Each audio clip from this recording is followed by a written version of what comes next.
Hindi kinaya ng mga mapanghusgang netizen ang diumano'y ginawa ng isang Madam Hana na nagpa-house blessing sa isang nirentahan lang umanong Airbnb.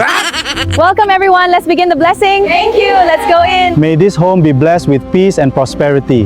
Sa viral na Facebook post ng netizen na si Badet Dulay Galo, kinall out niya ang isang di umano'y feeling main character na mukhang gustong magpabungga at magpasikat sa kanyang mga amiga at amigo.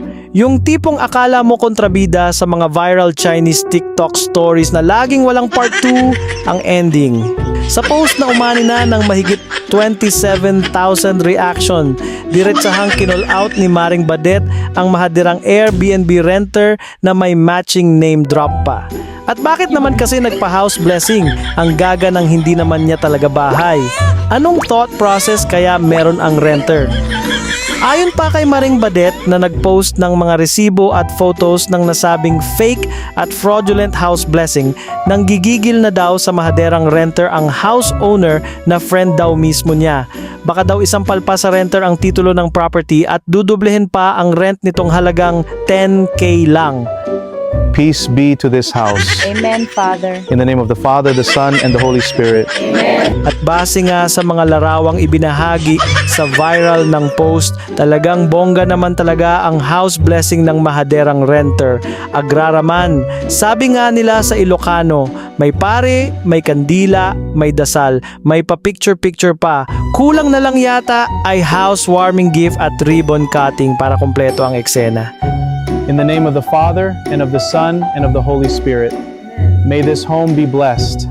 Pero kung tutuusin, looking at the house, medyo naiintindihan naman namin ng very slight kung bakit na in love si Madam Renter sa bahay na pina-house blessing niya. Maganda naman talaga ang property, baka napasabi na lang siya sa sarili niya ng manifesting. Ang problema lang, ayon sa viral post, hindi niya pala bahay. Airbnb lang daw.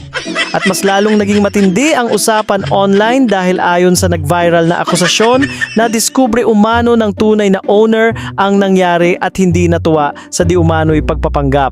Resulta, si Madam ang naging instant main character ng mga mapang-asar na netizen. At alam naman natin ng internet, kapag ikaw ang bida sa maling dahilan, libre ang kantsaw, unlimited pa. Talo! Sorry.